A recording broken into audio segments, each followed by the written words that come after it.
interviews Down Under with our host, Spencer Drate, the one and only, coming in from New York. And we've got a very special guest, Spencer. Yeah, I want to start off by saying I called my friend, Jerry knows, Chris Franz, formerly of Talking Heads, and I said, "Hey, Chris, we're going to be interviewing Jerry." And he said, the first thing he said in quotes, he's a smart person. And I just want to say, if you look at the background of Jerry, you'll see what Chris means. He's a legendary songwriter, musician, producer, entrepreneur, and I also put a twist of film in there a little bit. And I think we're going to start the interview actually going back to Harvard, where Jerry graduated magna plus cum laude in visual and entertainment. It was actually visual and environmental studies. I'm sorry, visual environmental study in 1972. Now, why I'm bringing that up also is because you started with Modern Lovers there. So I want to start with that. What connected you with Modern Lovers, Jonathan Richman, and how was that with you? Jonathan Richman came over to my apartment, which I shared with Ernie Brooks, who became the bass player of the Modern Lovers.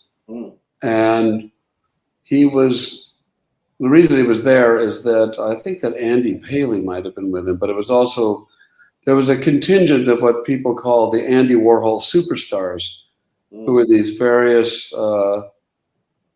characters who were in his movies like Bike Boy, Chelsea Girls, Trash, and probably 50 others. And there was a guy named Ed Hood. There was Rene Ricard, who won, remember, as a very colorful character in the movie about Jean-Michel Basquiat. So they all came in the apartment. I mean, and we knew them. And Jonathan was with them, and he started to just go into his sort of spiel about how fabulous the Velvet Underground were. And about how he had this band, which I'm not sure if he had decided whether he thought he should call it the Modern Lovers or the Dance Band of the Highways. And I decided that I would put him in a film. I was making a film about alienation, and there were all of these other characters I was interviewing. It was a documentary film course. Were sort of being beaten down by the change in technology, the change in, just everything that was going on very quickly I guess this had reached the beginning of the 70s. But Jonathan seemed to embrace all the things that other people had found alienating. And so I put him in the film, him talking, and I also was using some of the music that he had written. Ernie and I were listening to it, we go, this is really good. And meanwhile, Jonathan kept stopping over. And finally, it's like, I don't know if we asked him what was going on with the band or if he asked us if we wanted to join, and we did. And both of us actually dropped out of Harvard second semester senior year, 1971, to join the Modern Lovers. My parents were really happy about that. I remember I ran into the alumni from Harvard he was very instrumental in me getting into Harvard, and I told him I had just dropped out, and he goes, "Couldn't you just coast?" That's crazy. But as it works out, it was better because I was working on a thesis that included paintings and sculptures, and they just took a long time to make. So by dropping out, I really gave myself a year and a half to complete the thesis rather than 8 months. And so I got a summa cum laude in the thesis, and I was something I was really proud of. And meanwhile, I also got to suddenly be in the Modern Lovers. So we were sort of going along and getting whatever concerts we could. A lot of times I would end up doing things like hire the hall, hire the policeman, make up posters, put them out all over the place, and maybe 100 people would show up. And at the end of the night, I'd pay for the hall, and and pay for the police, and we'd have about $10 or something like that. And but in the spring of 1972, we were an article by Lillian Roxon, and I think it may have been Gary Kenton, who worked for. He and Susan Blonde, who got married. They always said that the Modern Lovers were their biggest point of convergence in their marriage. That we were their favorite band. Wow. And he worked for, I think, Cream magazine. And so Lillian Roxon wrote about us in the Daily News, and she had a very widely read column. And then everybody kind of came out of the woodwork to either interview us, and people who wanted to manage us, record companies that wanted to sign us. And by 1972, Ernie and I had found this house down on the South Shore of Boston. That was like people went there for the summer, so we got a winter rental. So it was really reasonable rent, though drafty and cold. But it was a place that there weren't many other people living in their houses, so we could play music and not bother anybody. Mm-hmm. And they would come down there and see us. And finally, they'd take us out to these, there were 4 of us and them. I don't know back then. I mean, inflation has taken off, but, multi-$100 meals. And I started going like, well, could you just buy us some groceries instead of this? We're kind of starving here, And we eventually signed with Warner Brothers. But before we signed with Warner Brothers, I had somehow arranged with Warner Brothers and A&M for them to fly us to the West Coast so we could meet all the people in their offices. And they arranged for us to do demo sessions with people that were involved in wanting to sign us. So with A&M, it was Alan Mason, and with Warner Brothers, it was John Cale. Mm. And that those demo tapes are the record that everybody knows is the first Modern Lover record. Mm. But we ended up trying to then a year later try to make what was supposed to be the first Modern Lovers record. And we had become better musicians by that time, but what actually had happened is Jonathan's style had changed. Mm. And he began going down this route that led to him wanting to play as quietly as possible. Right. He was always into the idea of being like Caruso and filling the room with his voice without a microphone. And it wasn't the same anymore. So the demos became a record that was the 2 demo tapes that was put out on Berserkly Records. It came out in the beginning of 1975, so 3 years later.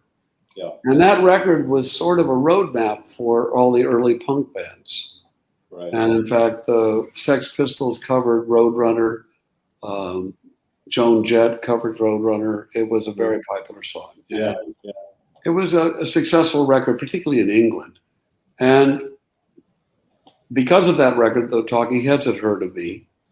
And mutual friends of ours introduced us. And I joined them. I met them really in the fall of 1976, and joined them in January of 1977. And then we, shortly after that, began preparation to make the first album. Yeah, what you were mentioning, the first album cover, which was very stark. Yes. The letters with the day glow and a very simple background, a solid background, which I really enjoyed. As simple as it was very striking, Jerry. That cover was David's idea, and we had adopted Times New Roman as our typeface. Yeah. And so it was really just Talking Heads '77.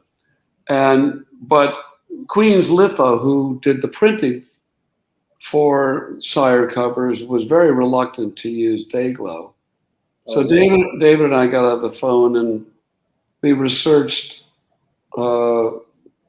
printers that did album covers, and we found all these ones out in Ohio that did them for polka bands. And they used Dayglow all the time. All the time, right? And so then Queen's Litho didn't have an excuse, and so they printed it up. Of course.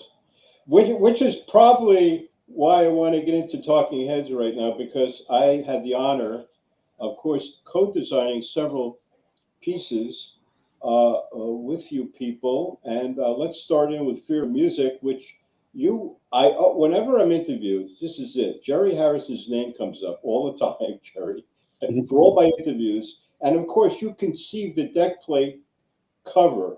Yes. That concept was amazing. But before I even get to that, I went into Sire's office for John Gillespie, remember the art director? Oh, yes, yeah. And he would tell me about these ideas that were shelved. For instance, a styrofoam box with disappearing ink. That was my idea, yes. Right. And he said, Spencer, we've got to get Russian scientists. This is the first That's what he told me. And I said, wow, where is this going? That's when I first learned about you people.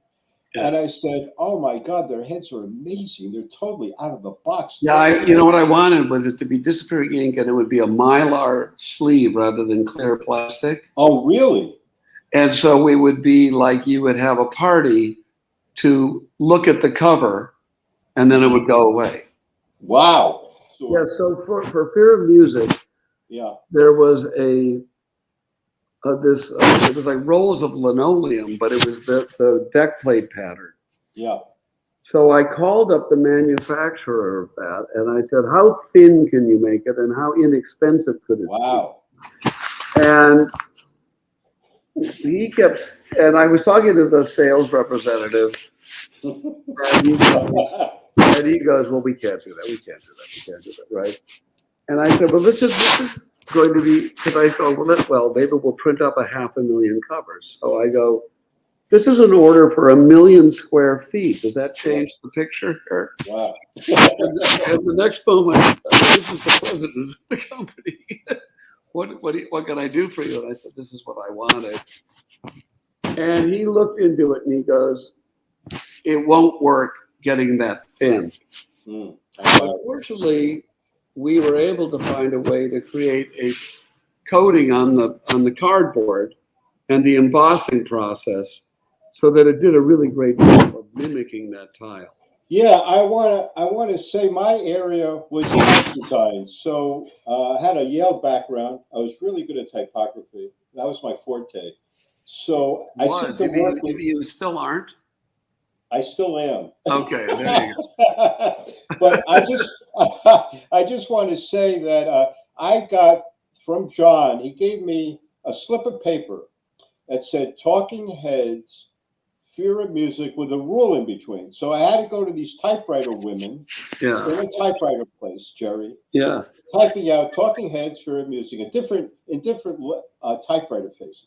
Right. So we picked one. And what I did was really good, though. I put a border around it. That's right, yeah. And so that held it together, which wasn't implemented. And then we picked out a Dayglow ink. Here we go again, Dayglow green ink. Yeah. And what's really amazing is that John Gillespie told me that's the last album cover printed without a barcode. So that means that black went from front to back. That's right. Total graphics. And that didn't kill it. It would have killed it, I think, in some way. I think so too. And you know, the other thing is that David on the back had made this on the back of More Songs About Billions of Food. We had that picture from the Landsat satellite, and I remember David and I we were always talking that we were always looking for imagery that very often that things that came from science that had this meaning, but it wasn't about design, it was about the information that they gave them. And so if you open that up and pull out the inside cover, Spencer. Yeah. So this is from, I knew a cancer doctor. Yeah. And this is a thermal image that they use for breast scans. But we each had our pictures taken with it. Yeah. And they're all. I wonder where they all are. But this was. I think this is David, but this is the one that seemed the most striking. So we used this one. Yeah, yeah, Jerry. By the way, I have all the pictures in storage. Oh well, I want you have to. You'll have to scan them and send me a copy. Yeah, yeah, they're small. They're small images, but they're each one of you. Yeah. And I kept them, and they're in storage for I don't know how long now. But yeah, if I could get a hold, definitely, no problem. That would be great. This is what the cover, and the back is the lyrics and typewriter. That's right. And I'll tell you the truth. That year, Breakfast in America won the Grammy, but that was on the charts #1 every week. So the cover was out of the box, and you know, I don't know why. Still to this day, it didn't win. I have the nominated certificate on my wall, by the way. But yeah, I'm really pissed off. I want to get but you know, it's not like Breakfast on America wasn't a clever cover. And you know, the Grammys very often go to not the best, but the most popular. That's right, most political. That's right. This is from the album, the single, with the artwork of Plastics, a group called Plastics, right? Yes, and they opened for us. They opened for us. They were a group that we met when we first toured Japan. Yeah, and they had a song. They did the song Tequila. But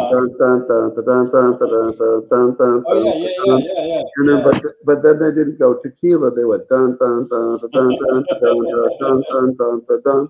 More sushi. Dun dun dun dun dun dun dun. Anyway, and I remember I was in Japan and Toshi goes, "You should learn some Japanese so you can get along here better." Phrases like, "I think so." That's great. They were great. They were really good. We have I Simbra. Yes. See, once again, imagery based upon, you know, in like an industrial catalog. Was the idea there, not to, you know, we like something, it's a little bit like Duchamp, is that you are seeing artistic value in something of the everyday. You know, Jerry, Peter Seville wrote in 100 Best Album Cover Books, which Fear of Music is in, by the way, with my name and your name and everybody's name involved in the making of the cover, Storm Thorgerson book. But what he says, Seville said, and he puts it in quotes, this is the most industrial cover, just what you're talking about. He called it industrial. Yeah. Huh. Well, I was very honored to be in that book, and I think he's right on about that. Yeah, yeah. And you got proper credit. I mean, you did a lot to the last one I'll show you that I got involved with was our favorite, one of our favorites here. Yeah, that was, you know, what's interesting about Talking Heads is that Take Me to the River was a hit on AM radio, not FM radio. Yeah. And because we were really right there at the growth of FM radio and where AM radio still was king. And, you know, it just shows like how we straddled the different ages, so to speak, that we were early enough that AM radio was still really important. And I remember like when we were going to make a single, it was like someone get a picture of Al Green's church and we'll make that the cover. Yeah. The one thing I want to tell people is about the Heads, that the visuality, one of the few groups in music that continuously have great 45s and LP covers and 12-inch even. The artwork is unbelievable. Every cover is something to look forward to look at. I have so many in my collection. And of course, there's the Rauschenberg. Remember the Rauschenberg Grammy winner with the plastic overlays, right, Jerry? Yes. That was a biggie. Yes, that was, well, it was, in a way, it delayed the release of the album for like, it may have even been up to a year. Wow. We had hoped that would be the only cover, but we could never get the price down enough. And in fact, I ended up working with someone who worked with Rauschenberg to try and find manufacturers who could, do this. And eventually it got assembled by teenagers working at a plant that made packaging for Oscar Mayer wieners. That's it. And, but yeah, I don't know. I never got any credit on that album. And in fact, I think I could have, in the same amount of time that I spent working on that cover, I could have made a solo record. So it was, Oh, wow. it was kind of a sacrifice. Wow, that's a great cover. I mean, It's great. That one did win the Grammy. It did win the Grammy. Yeah, but of course, I don't get it. It's like, it's in Rauschenberg's collection. I don't know whoever inherited that. What was it like being inducted in the Rock and Roll Hall of Fame, right? Yeah, That must have been unbelievable in 2002. It was wonderful. And it was of course, what made me very touched by it was that my wife and, of course, my kids had never seen Talking Heads. So that for one evening, they were able to get to see us perform. I mean, they, of course, were aware of it and knew about it, and had seen Stop Making Sense, but that's not the same thing.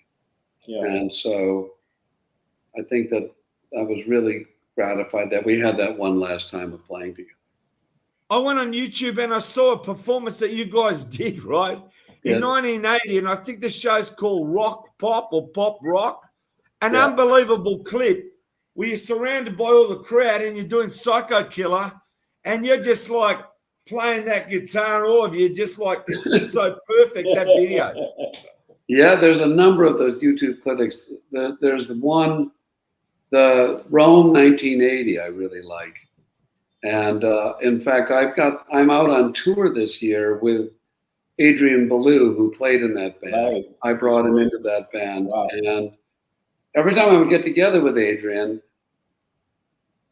we'd go like, there was something, it's different than Stop Making Sense. It has its own unique quality about it. Yeah. And we go like, they were so joyful. And we said, like, we got to recreate this. And so this year we finally were able, it was supposed to be 2020, which was the 40th anniversary of Remain in Light. But because of COVID, we couldn't do it till 2021. But we've been playing shows this summer and then coming into the fall. We have one more. Unfortunately, things like the Bonnaroo Festival, the Jazz Fest, and some other shows got canceled.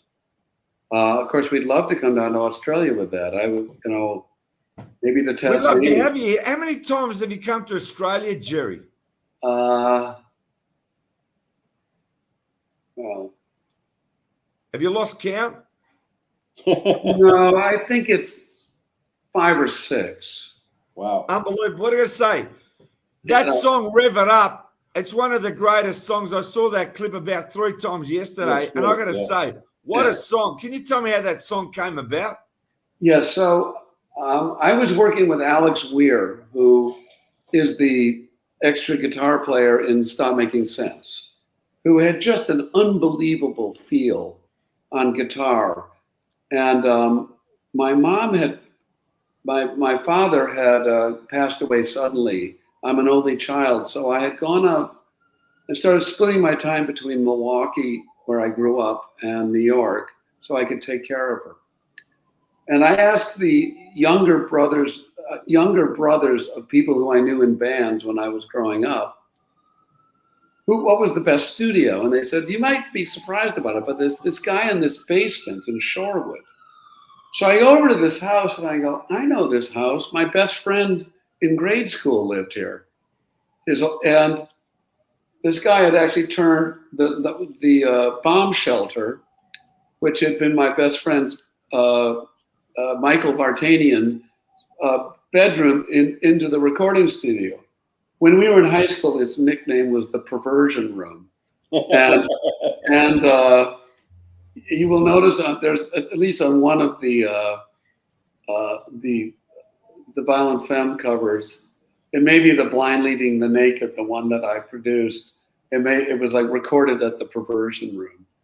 And so I got to really like working there. And so I was working on this solo record with Alex, and we came up with that song. And then there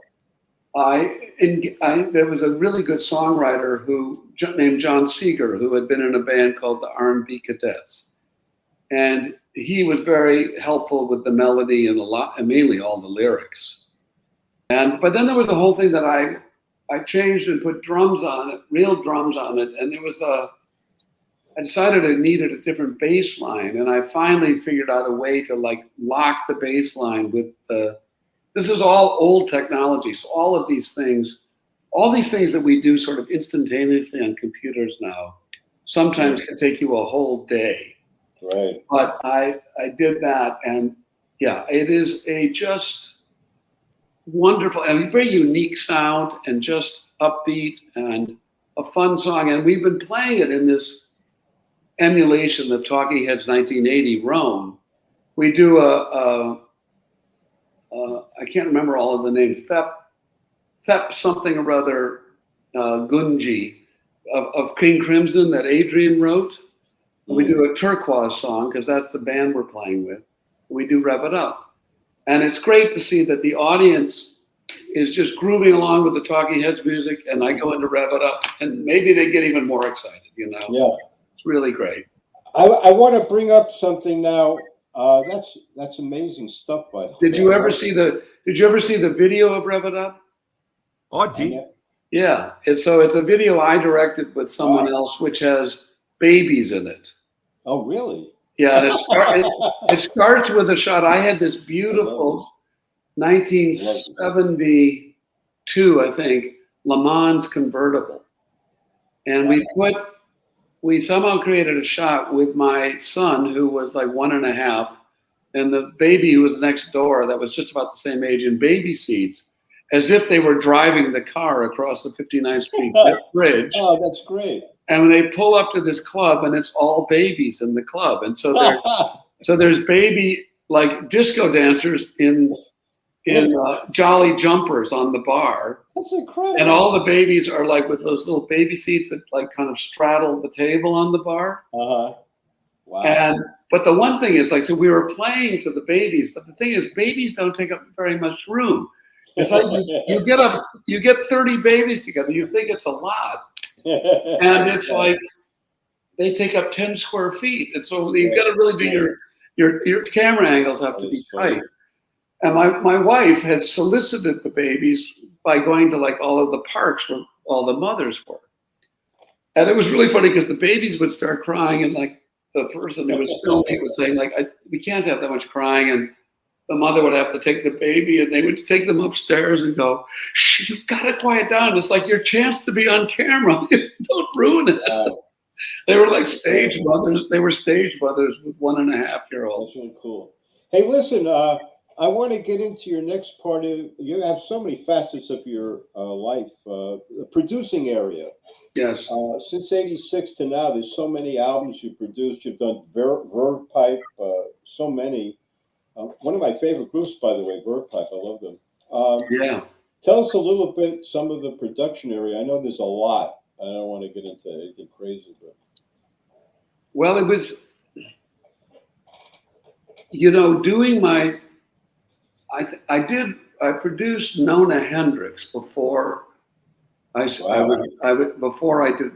did, and then she helped me with my first solo album, The Red and the Black, which I produced myself. And those experiences, and also actually working with Busta Jones, is, I got to experience being in the studio outside of being in the Talking Heads. Right. Or outside of having David there, or Eno there, or someone else that was a very strong personality. And so it was like suddenly like, it's all the way up to you now. And one of the things that happened by me, you know, finding this studio in Milwaukee, is I got to experiment and take my time and find methodologies and methods for getting the sounds I wanted and getting performances out of people. So out in Milwaukee, I mean, I produced Boy Dog Pondering. I did that down in Austin and then back in Milwaukee, and I did the first live album. I did some of the Crash Test Dummies, which I then finished down in Lake Geneva, Wisconsin. It's interesting that but then by that, you know, I had gained this confidence, and I really enjoyed producing records because you get to do records that you may love the music, but it would seem silly or inappropriate, or you don't have the right voice to do it. So I've done an album that sort of, let's just say, borders on country with actually the co-writer John Seeger of Rev It Up. And I really love doing that, but if I sang a song like that, it was like, who are you trying to fool? Yeah, right. And yet, it doesn't mean that you can't have an idea about what a record like that could be. And I found that the added places that you got to go. I mean, I got to produce Kenny Wayne Shepherd, who's this fabulous blues artist. And we did one that was for this movie we made, 10 Days Out, Blues from the Backroads, which was a title. Blues from the Backroads was my title. And where we traveled around the South and we played with various musicians, some famous like B.B. King, and some that nobody had ever heard of. And including like this amazing grandmother age guitar player who had this unique guitar style, and it was in her kitchen in the hill country of North Carolina, out near Greensboro. And she was amazing. Her name was Edna. And she goes, oh yeah, back in about 1962, Bobby Dylan came down, and he was such a nice boy. He was trying to learn. He was trying to learn my guitar style. He never could. He never could do it. But he was such a nice boy. And it was a hot day, and she had the wood-burning stove burning in her kitchen. It was so hot in there. It was unbelievable. But, this adventure of venturing into music that is not, that is a stretch for you, and that you learn from other people. I loved it. So I worked with No Doubt. I worked with the Foo Fighters. I worked with, I did a lot of records with Live. I did a lot of records with Kenny Wayne Shepherd. I did the Bird Pipe. I did Rusted Root. I did Fine Young Cannibals. I did, Violent Femmes, the Bodines. I did the Bon Bondies. I recently did this wonderful band, the Butcherettes. Yeah. These are all over the place in styles, and I feel great when I can bring something to the party. And and I've also become, I think one of the things that happens as you become more experienced, and I would tell me, Spencer, I think you probably feel this, is when you're starting out, you almost always think there's something better over the horizon. So you it becomes sometimes hard to finish a piece of work. Yeah. And one of the things I learned with doing it over and over again is to know when you were finished. We've tried all these other ideas, and they're nowhere near as good as this. Right. There's nothing so miraculous or something so around the corner unless we go back to stage one and veer off in a totally different direction. It's not going to, if we're coming this far, there's not some little step that makes it better. You're so right. I'm proud of it, and I'm happy with it. So therefore, let's do it. Print it. Now, having the name Harrison. No, I mean, the most famous Harrison in music is George Harrison. Did you ever have any situations or someone said, are you George Harrison, or that name Harrison, is that you, like down the list, or someone thought it was the Beatles? Because this new generation of fans, I'm being honest, my son is 24. Guess what? He's listening to Psycho Killer yesterday. And I said, did you know that I'll be interviewing Jerry Harrison? And he turned around and goes, this music's great. And I say, yeah, the keyboardist, right? And he's 24 and he doesn't know anything about Talking Heads. So it surprised me that he's playing it while I'm in the lounge room. So I'm just saying, have you had any, like the name Harrison? You must have had maybe an incident or somebody said something about your surname at all? I think there's a little bit, but I've had more things where I was recognized as someone else. One time I came into Berlin and they thought I was Tim Curry because the Rocky Horror Picture Show was opening in Berlin. Yeah. Hey, Tim. When I was in the Modern Lovers, I went to a party, crashed it, I think, that was about a film that Santana had made. Right. And it was in Las Vegas. And a guy from the Las Vegas paper came up to me and thought I was Michael Shreve, the drummer. And I gave him a half-hour interview about the film and the performance, and I just pretended to be Michael Shreve. It was like, yeah, I thought the film came out really great. What did you think? It was like, we were really on that night. It was a really special version of Black Magic Woman, And so, and I also, like, if I have my hair with bangs, I look a little bit like Robbie Robinson with I have shorter hair and stuff like that. So it's been more similarities in looks. But I did get one compliment. I produced this band, the Bogmen, or a New York band. I don't know, Spencer, if you've ever seen them, but amazing performers. Wow. And one of the percussionist was a big Grateful Dead fan. And when Jerry Garcia died, he writes me, he goes, now there's only one Jerry in rock and roll. Wow. You were signed by Seymour, as we well know, Seymour Stein. Tell us the story of the signing of your group. I heard that he went down to CBGB's and there was the Ramones and Talking Heads the same night, or what was the story of signing you guys? I wasn't there that night, but the story is this, is that Seymour, I think Danny Fields got Seymour to come down to see the Ramones. And but he came early and he fell in love with particularly David's lyrics. And so he wanted to sign both bands. So he did it. He did. That's a great story, by the way. Yeah. Seymour is like, Seymour knows more lyrics than anybody I've ever met. And he can sing, and he has less ability to carry a tune than just about anybody I know. Seymour to me was such a dynamic wunderkind, I call him, or a visionary. And he, as you well know, he fought Warner Brothers Records up the wazoo all the time. They didn't understand Talking Heads. They didn't understand Ramones. They didn't understand. I don't think they understood Echo and the Bunnymen, right? I mean, Warner Brothers was so adamant with Seymour, but Seymour fought for you guys. Seymour. I think. Well, Warner Brothers was so big. I mean, though they had a Warner Brothers an office in New York, their LA office really was dominant, and they had done so well signing West Coast artists. Yeah. That they were sort of West Coast artist centric, and so we were something different. And it took them a while. The one thing is that we went back to the how you really like all of the album work we did. Is we were probably the only band who got to have the sort of final say on our album covers.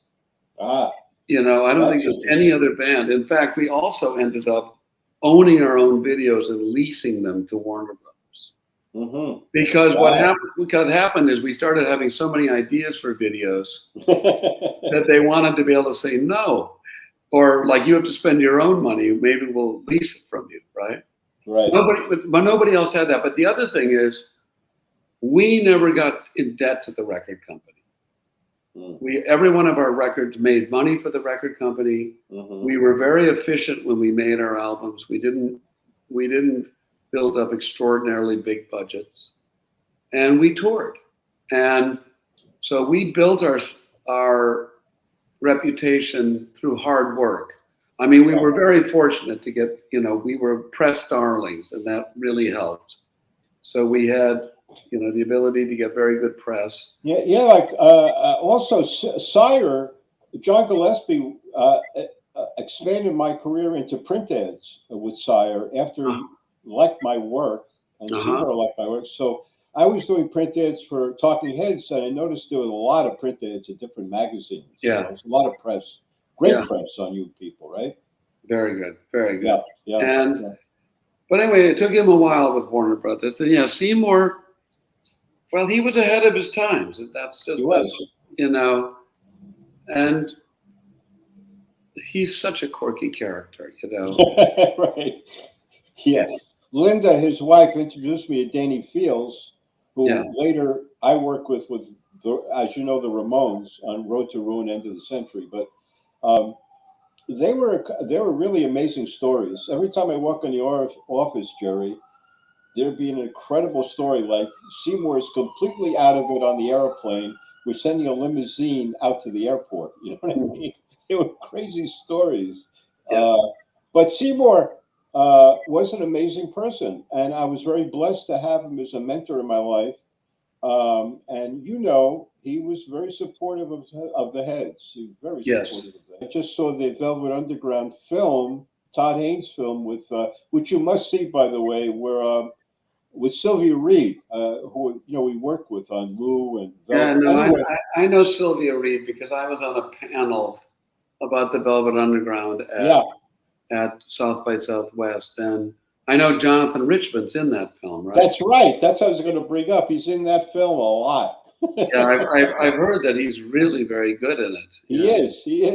Well, you know, Jonathan, the thing about it is Jonathan could talk about the Velvet Underground like a PhD thesis about, James Joyce.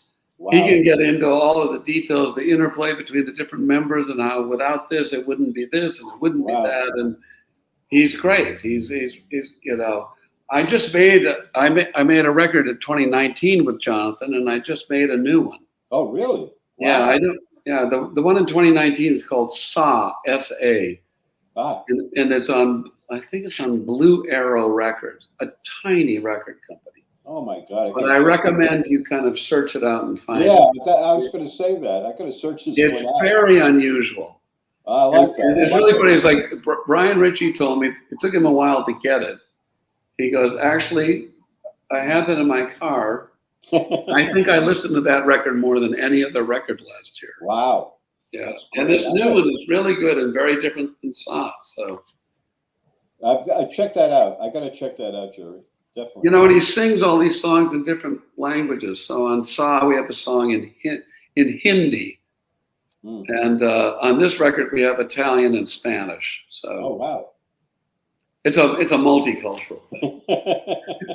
Now this is what gets to me, right? I was listening to Joan Jett Greatest Hits, and the song Roadrunner, between you and me, right? Yeah. It's just like a bigger standout track on the Greatest Hits, really. Yeah, it really is. Yeah, yeah. Well, it's a great song. They've been talking about making it the theme song for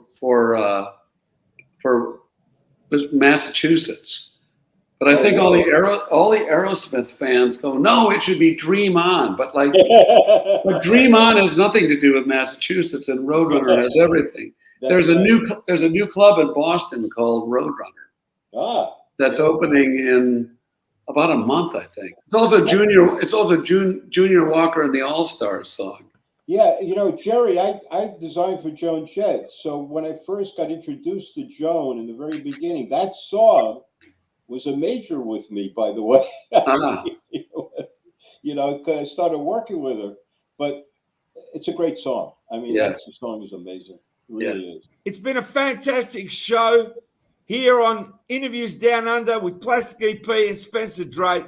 Always a pleasure with you, Spencer. And having you on, Jerry, I just want to say, keep rocking, keep those songs coming, keep that creative happening, your videos, your music, your touring, and we can't wait to see you all over the world, and especially here in Australia, here in Melbourne. Yeah. And I want to personally thank you, Jerry, for being on the show, coming on, and to be a sort of mate with me in design. I've always respected you in that area, a high conceptual area, and I'm so glad you're on the show. Thank you. It was my pleasure. I enjoyed it very much. Hi, this is Jerry Harrison from the Modern Lovers, the Talking Heads, and the Casual Gods. I want to say a big hi to all my fans in Australia, and I can't wait for this lockdown to be over with because I want to come down there and play a show. All right. Thanks, Jerry. We appreciate it here in Australia. You bet.